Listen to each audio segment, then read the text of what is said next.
հաղորդությունից կամ ինչ մի ձև ծռմռված դեմքերով կամ միանգամից կուլ տան գնա, այսինքն այդ պատշաճ մոտեցումը չի լինում ու դրան հակառակ նորից բերում եմ այսօրվա մեր խոսքին, երբ որ մի համեղ խորտիկ են ուտում, ասենք սկսում ես այդ գոհունակությունը մարդու։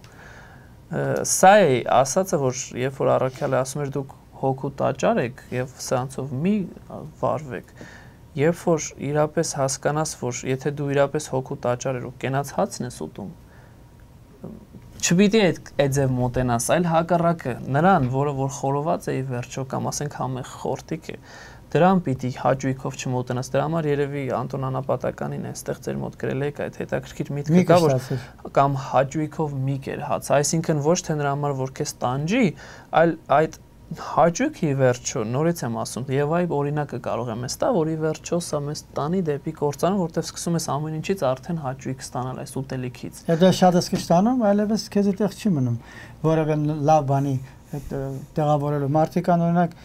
մի երկու բան սիրում են սեղանի վրա, դրանից շատ են ուտում, բայց մնացած բաները, որոնք կարող էր ինքը օգտվել, չի կարողանում օգտվել։ Հոգևոր կյանքի մեջ էլ այդպես է։ Երբ որ դու ճշմարիտ ուղիղ հավատքը թողած կողքի, ասենք ուրիշ հարամանությունների կամ աղանդների ջրից ես փորձում խմել,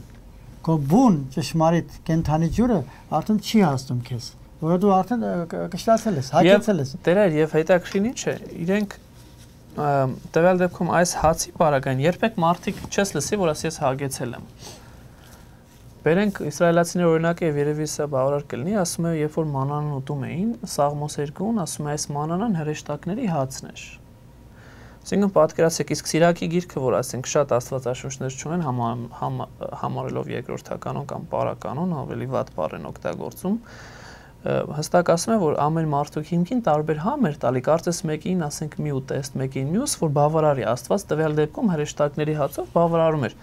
Բայց Քրիստոս ասեց, ձեր հայրերը կերան մանանան ու մեռան։ Ցույց տալով, որ նույնիսկ այս հրեշտակների հացը, որ կարծես կատարյալ հաց էր տվյալ մարդու համար, որ այսօր մենք եւ դուք չենք ուտում, նորից էլի մահվան է տանում, իսկ հոգևոր հացը, որ ասում էին մարմին է, պիտի հավիտենական կյանքի տանի։ Սա երևի Քրիստոսի ամենակարևոր պատգամն է, որ պիտի մտածենք իմ կարծիքով։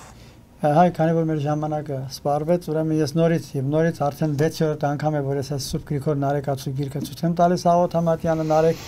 նորից խորհուրդ կտայի մեր ժողովրդին այս գրքի ձեռք բերեն, գրախանութներում կան,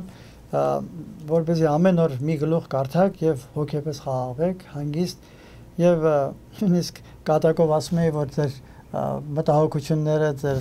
հարցերը ինչ որ տան ունեք եւ այլն կարող եք մոռանալ։ Անշուշտ հոգեպես եւ որ խաղաղվեք, ամեն ինչը կարող եք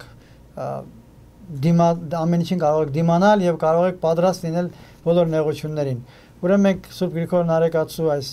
Աղոտ Համատյանից մի փոքրիկ հատվածով պետք է վերջացնենք մեր այսօրվա 6-րդ մահացու մեղքի խոսակցությունը, որը ոգրամոլությունն էր կամ շատագերությունը։ Հանուն Հոր եւ Որդու եւ Ոգու Սրբո ամեն։ Դարձիր Տեր, դարձիր քո խնամարկու քաղցր կտությամբ ու ամենաառատ